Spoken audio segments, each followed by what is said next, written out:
फाल्गुन शुक्ला आमल की एकादशी। सूत जी 88,000 ऋषियों को संबोधित करते हुए बोले कि एक बार महान राजा मानधाता ने वशिष्ठ जी से पूछा कि यदि आपकी मुझ पर कृपा है तो किसी ऐसे व्रत की कथा कहिए जिसका पालन करने से मेरा कल्याण हो जाए। तो किसी ऐसे व्रत की कथा कहिए जिसका पालन करने से मेरा कल्याण हो जाए। महर्षि वशिष्ठ जी बोले, हे राजन, सब व्रतों में उत्तम और अंत में मोक्ष देने वाला आमल की एकादशी है। वर्णन मैं करता हूँ आमल की एकादशी की। राजा मानधाता ने फिर से प्रश्न किया कि मुनिवर, इस आमल की एकादशी की उत्पत्ति कैसे हुई और इसका महत्व क्यों है? मुनि वशिष्ठ ने कहा, हे नृपश्रेष्ठ, पृथ्वी पर आंवले की महत्ता उसके गुणों के अतिरिक्त इस बात से भी है कि यह भगवान विष्णु के मुख से उत्पन्न हुआ है। जब पृथ्वी पर आमलकी का जन्म हुआ तभी सृष्टि को बनाने वाले ब्रह्मा का भी विष्णु की नाभि से निकले कमल में प्राकट्य हुआ। अतः यह एकादशी जो फाल्गुन महीना के शुक्ल पक्ष में होती है,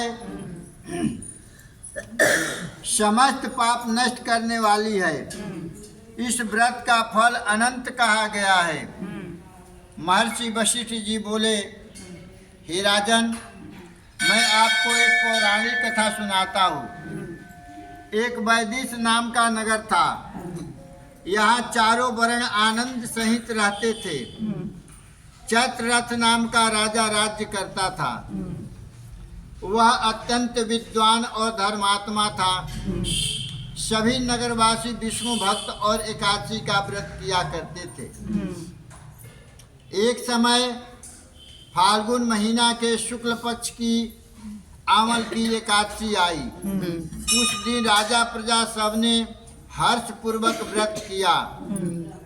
राजा अपनी प्रजा के साथ मंदिर में जाकर पुण्य कुंभ स्थापित किया। कुंभ मतलब घड़ा होता है। कुंभ स्थापित किया। धूप दीप नैवेद्य पचरत्न आदि से आंवले का पूजन करने लगा। उस मंदिर में सबने रात्रि को जागरण किया। रात के समय वहाँ एक बहेलिया आया। यह नगर के बाहर रहता था। भूख तथा प्यास से अत्यंत व्याकुल हुआ बहेलिया इस जागरण को देखने के लिए मंदिर के एक कोने में बैठ गया। विष्णु भगवान की स्तुति तथा एकादशी महात्म की कथा सुनी। राजा और नगरवासियों की तरह उसने भी सारी रात जाग कर बिताई। प्रातः काल होते ही बहेलिया भी अपने घर गया। कुछ समय बीतने के पश्चात उस बहेलिये की मृत्यु हो गई। वस्तुतः उसे नरक में ही जाना था, क्योंकि इतना पशु पक्षी की हत्या किया था। लेकिन आमल की एकादशी के व्रत तथा जागरण से उसे राजा विदुरथ के घर जन्म मिला।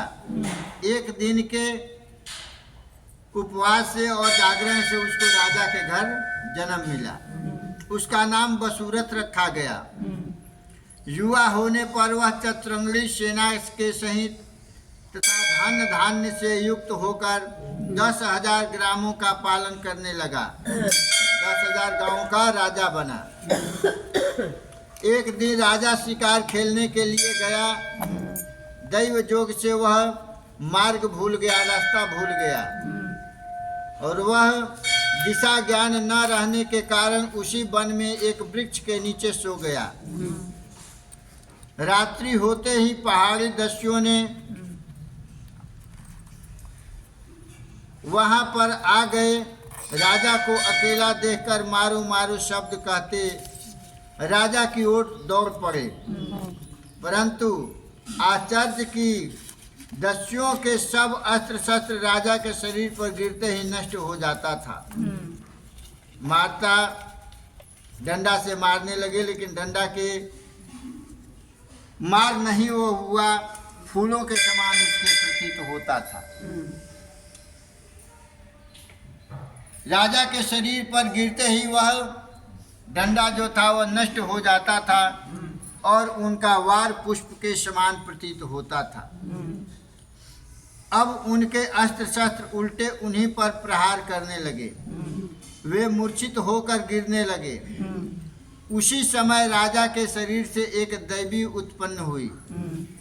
देवी ने थोड़ी ही देर में सब आतिताइयों को काल के गाल में पहुंचा दिया, सबको मार के गिरा दिया। राजा की जब नींद खुली तब उसने दुष्टों को मरा हुआ देखा। राजा सोचने लगा, इन शत्रुओं को किसने मारा है।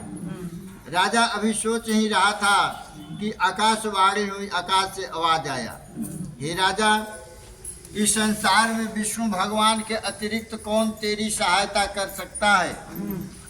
आकाशवाणी सुनकर राजा ने भगवान विष्णु को प्रणाम किया और अपने राज्य में आ गया। इसके उपरांत सुखपूर्वक राज्य करने लगा।